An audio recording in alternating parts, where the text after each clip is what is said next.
समाजमनाचा वेध आणि आपुलकीची सेवा देणारे आपले news channel Erala news. Khatav तालुक्यातील दुष्काळी परिस्थिती आणि विकृत मनोवृत्तीमुळे विसापूर येथील हरेराम हरेकृष्ण गोशाळेतील तीव्र चारा टंचाईची समस्या भेडसावू लागली आहे। विसापूर येथे पंकज कदम हा ध्येयवेडा तरुण गेली 4 वर्षांपासून ही गोशाळा चालवत आहे। 2 गायींपासून सुरू झालेल्या या गोशाळेत आज लहान मोठ्या 30 गायी आहेत। यामध्ये बऱ्याचशा गायी आजारी, वयोवृद्ध, लंपी आणि इतर आजारांमुळे बाधित आहेत। त्यांच्यावर औषध उपचार ही करावे लागतात।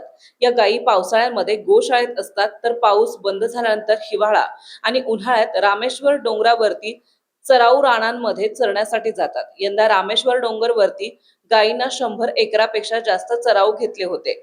त्या रानांमध्ये अज्ञात व्यक्तीने आग लावल्यानंतर ते गवत सर्व जळून खाक झाले। यामुळे चाऱ्याचा गंभीर प्रश्न उद्भवला आहे।